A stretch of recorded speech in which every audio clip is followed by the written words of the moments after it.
Mga nakasisindak na halimaw at kakaibang nilikha sa lapi at nakatagong kayamanan. Mga lugar na puno ng kadiliman at misteryo. Nababalot ng hiwaga ang mga mundong lingid sa ating kaalaman. At may iilang natatanging nilalang na naaakit sa hiwagang iyon. Sila ay kilala bilang mga hunter.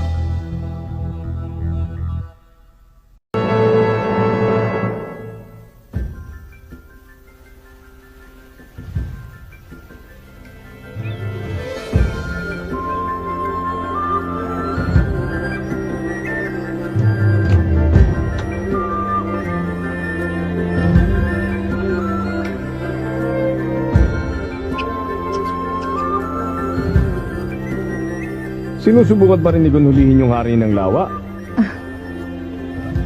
Oo. Araw-araw nga siya nakaabang sa lawa. Isang linggo nang walang humpay.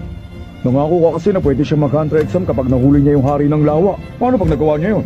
Sira ka ba? Oh? Kung 5 mga lalaki nga hindi kayang hatakin ng halimaw ng isa pampang, ano pang pag-asa ng isang maliit at payat na bata? Ayaw lang siya payagin itong si Mito na mag-hunter exam kaya niya sinabi yon.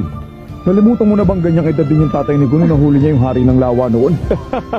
Hindi mahuhuli ni Gon yun. Imposible.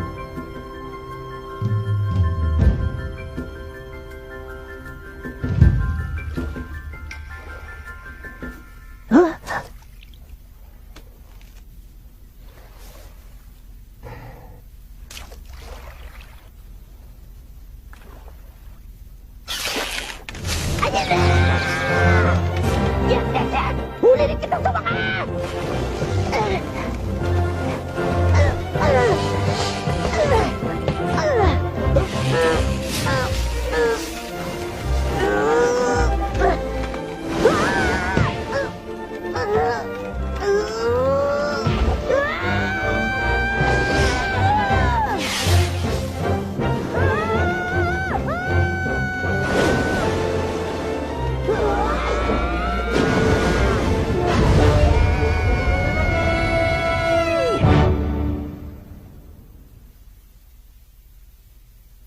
Ang laking huli niya!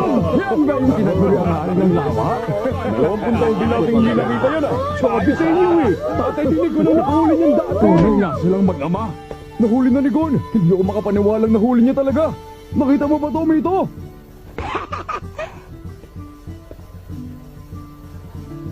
Tita Mito, kita niyo po? Natupad ko ang kondisyon yung hulihin ng hari ng lawa. Ibig sabihin nito, pwede na ako mag-hunter exam, di ba?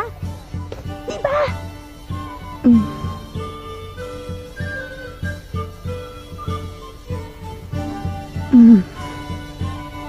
Gagalingan ko po, asahan niyo yun. Magiging hunter din ako, pangako!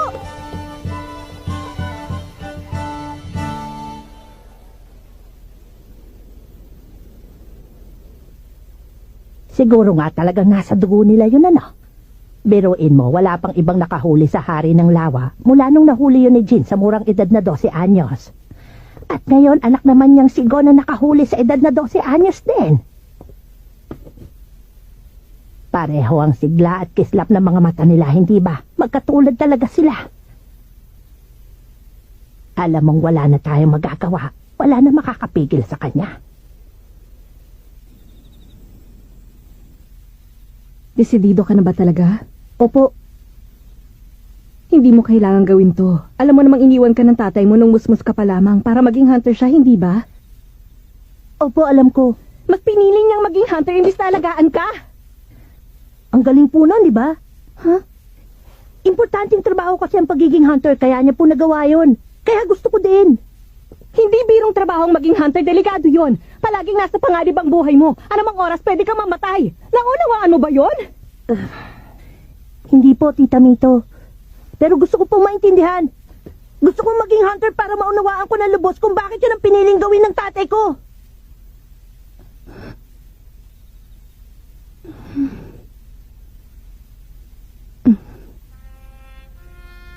Ay, suko na ako. Mana ka talaga sa kanya.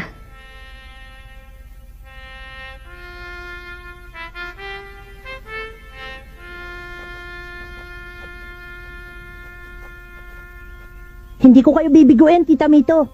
Makakapasa ako sa exams At magiging hunter din ako. Basta ang gusto ko, makabalik ka dito ng ligtas. Kaya mo bang ipangako sa akin yun? Opo, pinapangako ko po. Pangakong binitiwan sa kaibigang hinliliit, ang hindi tumupad kakain ng siling pinitpit. At sabay, kiss! Chuuuup!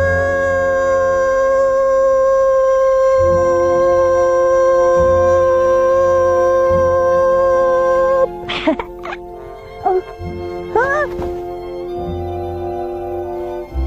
Gon, Tita Mito, salamat po.